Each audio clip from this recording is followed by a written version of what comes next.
Hello welcome to Kirik పోడ్ channel. నేను ఒక తమ్ముని చూపిస్తా చూడండి. ఐ స్టాండ్ విత్ సీతనాట. నేను ఒక్కడే అడుగుతున్నా సీన్ 65ని.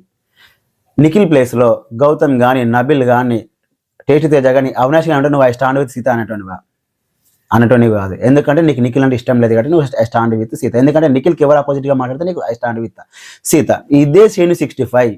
ఆ రోజు మణికంఠ సీతతో మాట్లాడేటప్పుడు నన్ను అందరు కార్నర్ చేసిరని చెప్పి మణికంఠ గొంతు చించుకొని అరిస్తే ఇదే సీన్ 65 తన రివ్యూలో ఏం చెప్పింది తెలుసా?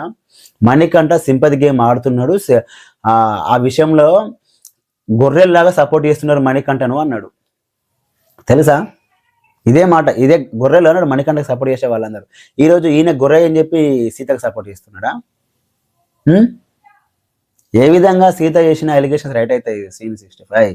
నిన్ను క్వశ్చన్ తెస్తే నువ్వేమంటావు తెలుసా? నా సబ్స్క్రైబర్ ఫ్యామిలీస్ నన్ను అర్థం చేసుకుంటారు. ఎందుకంటే నీ కన్నింగ్ బయట పడకూడదు కాబట్టి. ఇంతకన్నా దరిద్రంగా ఇంకా డే బై డే రివ్యూస్ చెప్పకండి సీన్ గారు. ఇంతకన్నా వరస్ట్ ఇంకోటి ఉండదు, ఓకేనా? ఇంకా నేను ఇంతకన్నా మాట్లాడలేను. ఎందుకంటే మిమ్మల్ని నేను కొన్ని ఎపిసోడ్స్లో కొన్ని సీజన్స్ నుంచి మిమ్మల్ని ఫాలో అవుతున్నా, మీ రివ్యూస్ నాకు ఇష్టం కాబట్టి సైలెంట్గా ఉంటున్నాను తప్ప ఇంతకన్నా దరిద్రంగా అస్సలు మాట్లాడకండి. అది కరెక్ట్ కాదు. ఒక అమ్మాయి వచ్చి నేషనల్ టెలివిజన్లలో లేని ఒక అలిగేషన్ వేస్తే అది మీకు నచ్చిందా? అదే గౌతమ్ మీద చేస్తే మీరు ఊరుకుంటారా? అదే నబిల్ మీద ఇలాంటి మీరు గేమ్ పరంగా అమ్మాయిలను వాడుకొని గెలుస్తున్నారని చెప్పంటే మీరు ఊరుకుంటారా? వీళ్ళ మీద అయితే మీరు ఇదే స్టాండ్ విత్ సీత అంటారా? పాపం ఏం చేసిండా నిఖిల్ నాకు అర్థం కాదు. ఏ రోజైనా యష్మి అడ్డు పెట్టుకుని ఏమైనా గెలిచిండా? పోనీ యష్మికి నిఖిల్కి మించిన ప్రీ ఎగ్జిస్టింగ్ ఫ్యాన్ బేస్ యష్మికి ఉందా? పోనీ యష్మితో ఏమైనా బాగుంటాయి, ఆయనకైనా 10 ఓట్లు వచ్చేటివి ఉన్నాయా? నిజంగానే అట్లా 10 ఓట్లు వచ్చినాయి అనుకుంటే మీరు ఆ మాట నన్ను సరేలే అనుకోవచ్చు. యష్మి కదా నిఖిల్ దగ్గరికి వచ్చి నువ్వంటే నాకు ఇష్టం, నువ్వంటే నాకు ఇష్టం అంటే అవసరం లేదు, ఫ్రెండ్గానే ఉందాం, నీతో మాట్లాడితే నువ్వు ఎక్కడ ఫీలింగ్స్ ఎక్కువ పెంచుకుంటావు అని చెప్పి నీకు దూరంగా ఉంటున్నా అని చెప్పింది నిఖిల్ కదా. పాపం ఇవన్నీ మీకు కళ్ళకి కనిపించదు. ఎందుకంటే మీకు నిఖిల్ బ్యాడ్ అవ్వాలి. మేబీ మీరు గౌతమ్ పిఆర్ టీమ్ ఏమో, అందుకే మీకు అలా కనిపిస్తుందేమో, అది మీ ఇష్టం. నిఖిల్ ఫ్యాన్స్ చూస్తున్నారు కదా ఇంత దారుణంగా కుట్ర జరుగుతుంది నిఖిల్ మీద. సో మీరు జాగ్రత్తగా ఉన్నాను. ఇంకా మీరు వెళ్ళి సీన్ 65 దగ్గరికి వెళ్ళి ఆ వీడియో లైకులు కొట్టి మీరు ఆయన భజన చేస్తే అది నేనేం చేసేది లేదు, ఓకే? ఇకపోతే పృథ్వీ చాలా అంటే చాలా ది బెస్ట్ ఫ్రెండ్ అనుకోవచ్చు. ఎందుకంటే సీత వచ్చి అంత పెద్ద అలిగేషన్ చేసినాక కూడా నిఖిల్కి పక్కన నిలబడ్డాడు.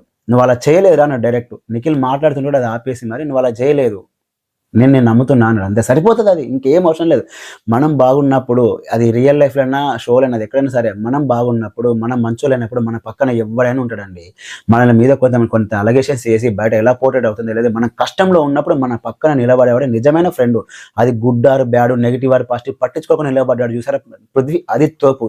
ఈ క్వాలిటీతో ఉన్నాయంటే ఖచ్చితంగా టాప్ 5లో ఉండాలి. మీరే అంటారు కదా బిగ్ బాస్ అనేది పర్సనాలిటీ షో అని. అలాంటప్పుడు ఇంతకు మించిన పర్సనాలిటీ ఇంకేం కావాలి? ఎప్పుడు తను నమ్మిన ఫ్రెండ్ కోసం అది గుడ్ అయినా బ్యాడ్ అయినా తన స్టాండ్ తీసుకుని చూసారా, అది నిజంగా నవ్వుతో నా భవిష్యత్తు నెక్స్ట్ లెవెల్ అనుకోవచ్చు. పృథ్వీలో నాకు చాలా బాగా నచ్చింది. హెడ్స్ ఆఫ్ టు పృథ్వీ, చాలా అంటే చాలా. ఎందుకంటే నిఖిల్ మీద అంత పెద్ద అలిగేషన్ చేస్తే అది బయట ఎలా పోర్ట్రేట్ అయింది పాపం పృథ్వీకి తెలియదు. మేబీ అది నెగిటివ్ కూడా కావచ్చు తన వల్ల. అలా అరే ఇలా నెగిటివ్ పర్సన్ ఎందుకు సపోర్ట్ చేసిన పృథ్వీ అని చెప్పి తనకు ఓట్స్ పడితే లేదు కూడా తనకు తెలియదు పాపం. కంపేర్ టు నిఖిల్కి పృథ్వీకి చాలా తక్కువ ఫ్యాన్ బేస్ ఉంది. అయినా కూడా తను నిఖిల్కి స్టాండ్ తీసుకుని చూసిన ఫస్ట్ నుంచి తను నిఖిల్కి స్టాండ్ ఉన్నాడు, ఇప్పుడు నిఖిల్కి స్టాండ్ తీసుకుని అది నిజంగా హైలైట్. ఈ విషయంలో పృథ్వీ నెక్స్ట్ లెవెల్.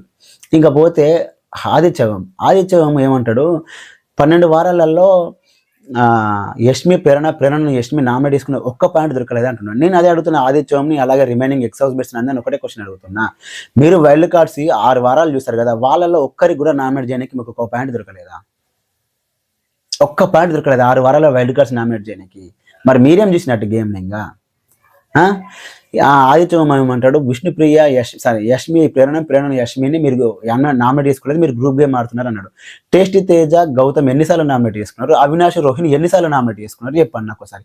అంటే వీళ్ళు నామినేట్ చేసుకోకపోతేనేమో మంచోళ్ళు, వీళ్ళు నామినేట్ చేసుకుంటలేరు కానీ వీళ్ళు గ్రూప్ గేమ్ కాదు, వాళ్ళు నామినేట్ చేసుకుంటలేరు కానీ వాళ్ళు గ్రూప్ గేమ్ అయిపోతుంది. ఇంతకన్నా ఇల్లాజికల్ ఇంకేమైనా ఉందా? టేస్టీ తేజ ఎగ్గుని గౌతమ్ వేసినప్పుడు టేస్టీ తేజ ఎంత హర్ట్ అయ్యిండు, ఎంత మాట్లాడింది, అది లైవ్లో వచ్చింది, ఎపిసోడ్లో కట్ చేశారు. టేస్టీ తేజ గౌతమ్ మొహం మీద నువ్వు సేఫ్ గేమ్ ఆడినవా అన్నాడు. మరి గౌతమ్ సేఫ్ గేమ్ ఆడినవరా నన్ను అని చెప్పి టేస్టీ తేజ నామినేట్ చేసిండు. ఆ వీక్లో వెళ్ళి పృథ్వీ నామినేట్ చేసిండు. అది గ్రూప్ గేమ్ కాదా? అవినాష్ ఎగ్గును రోహిణి చేసింది, అవినాష్ హర్ట్ అయిపోయి ఎవిక్షన్ ఫ్రీ పాస్ టాస్క్లో నబిల్ని సపోర్ట్ చేసిండు.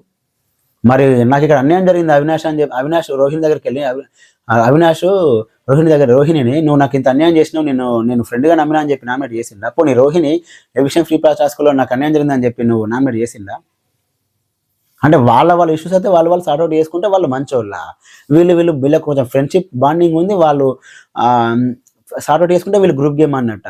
నేను గ్రూప్ గేమ్ నేనేమంటున్నా అంటే వాళ్ళు మంచోళ్ళని అనట్లేదు, గ్రూప్ గేమ్ ఇద్దరు ఆడుతున్నారు కానీ నువ్వు ఇద్దరిని క్వశ్చన్ చేయాలి అంటున్నా. చెయ్యరు, ఎందుకంటే మీకు ఓజిక్లాన్ వాళ్ళు నచ్చరు.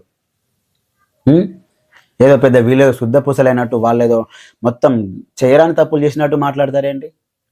సీత అయితే ఆమెను ఇంకా హౌస్లో ఉండుంటే నేను దారుణంగా మాట్లాడేవాడిని, కానీ ఆమె హౌస్ బయటకు వెళ్ళిపోయింది, అంటే ఆమె ఎక్స్ హౌస్ మేట్ కాబట్టి నేను ఎక్కువ మాట్లాడలేకపోతున్నాను. నీకు గేమ్ ఏమైనా పాడు చేసిందా సీత? నిఖిల్ ఏదైనా రోజున నువ్వే కదా నన్ను ఫ్లట్ చేస్తున్నావా అని చెప్పి గోల్డెన్ రూమ్లో కూర్చోబెట్టి నువ్వు నన్ను ఫ్లట్ చేస్తున్నావా నాకు అలా అనిపిస్తుంది అంటే లేదని చెప్పినప్పుడు మీరిద్దరే కదా ఇష్యూ సార్ట్అవుట్ చేసుకున్నారు పాపం నిఖిల్తోని. నువ్వే కదా ఎలిమినేషన్ అయిపోయినప్పుడు నిఖిల్ హస్బెండ్ మెటీరియల్ అని చెప్పనింది. నీకు ఇప్పటికిప్పుడు ఏం కనిపించింది సీత? ఏదైనా రోజున యష్మిని అడ్డు పెట్టుకుని ఒక టాస్క్ గెలిచిండా పాపం నిఖిల్? ఒక టాస్క్ అయినా గెలిచిండా? పోనీ నిఖిల్కి మించిన ప్రీ ఎగ్జిస్టింగ్ ఫ్యాన్ బేస్ యష్మికి ఏమైనా ఉందా తను టాప్ చేయడానికి? ఎంత పెద్ద ఎలిగేషన్ ఎలా చేస్తావు సీత?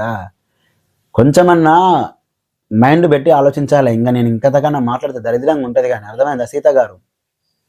ఆవిడ మిమ్మల్ని ట్రాక్ చేసి చాలా మంది ట్రోల్ చేస్తున్నారు, ఎవరి ఇష్టం వాళ్ళది. సో మనం ఒక మాట అనే ముందు ఆలోచించి మాట్లాడాలి. ఒక పబ్లిక్ ప్లాట్ఫామ్లో ఒక నేషనల్ టెలివిజన్ ఛానల్లో మాట్లాడేటప్పుడు ఒక ఆలోచించి మాట్లాడాలి. ఈ శ్రీని 65 లాంటి బేస్లెస్ మాట్లాడేటోళ్ళ కోసం మనం ఏం చేసేది లేదు. నువ్వు వాళ్ళేమన్నావు, ఈ శ్రీని 65 లాగానే ఉన్నాడు. ఇంకొంతమంది ఇప్పుడు చూడాలి ఇంకా రిమైనింగ్ ఎవరెవరు చేస్తారో. సో నిఖిల్ స్టే స్ట్రాంగ్ ఉండాలి అంటే మీరు ఓట్లు వేసుకోవాలి, టాప్ పొజిషన్లో పెట్టుకోండి నిఖిల్ ఫ్యాన్స్. ఎందుకంటే ఆయన ఆ ex house mates, reviewers, big బాస్తో సహా అందరూ ఆయన టార్గెట్ ఇస్తున్నట్టు నాకైతే అనిపించింది. పాపం చాలా లోగా ఫీల్ అయ్యాడు, చాలా డల్ అయ్యాడు. ఆ నామినేషన్ పాయింట్స్ తర్వాత కూడా తన ఫుడ్ కూడా తినకుండా వెళ్ళిపోయాడు. ఇది కూడా సింపతి అని కొంతమంది అంటున్నారు. అరే బాబు మిమ్మల్ని ఎవరు ఇంత దారుణమైన అలిగేషన్స్ చేస్తే ఏంటి నవ్వాలి అయ్యింది ఇప్పుడు ఆయన పాపం నిఖిల్ హౌస్లో. అది కూడా సింపతి ఎట్లా అవుతుంది? అంత దారుణంగా వచ్చిన వాళ్ళందరూ ఆయన నెగిటివ్గా చేసి మాట్లాడి సీత లాంటి బ్రేస్లెస్ పాయింట్స్ చేసి నేను ట్రాప్ చేస్తున్నావు అంటే ఇంకా ఒక కంటెస్టెంట్ మరి ఇంతకన్నా ఇంకెలా రిసీవ్ చేసుకుంటారా పాపం. So stay strong in Nikhil. బయట ఫ్యాన్స్ మీరు ఓటేసుకోండి. ఈ శ్రీని 65 లాంటి వాళ్ళని అయితే నమ్మకండి. ఆయనను చూసి మీరు ఆయన ఇన్ఫ్లుయెన్స్ కాకండి. వీలైతే అన్సబ్స్క్రైబ్ చేసి మీరు సపోర్ట్ ఉండండి, లేకపోతే సరే సబ్స్క్రైబ్ మీ ఇష్టం, కానీ ఆయన రివ్యూస్ చూసి మీ మైండ్ పాడు చేసుకోకండి నేను చెప్తున్నా. ఈ వీడియో కనుక లైక్ చేయండి, అలాగే మా ఛానల్ సబ్స్క్రైబ్ చేసుకోండి. Thanks for watching.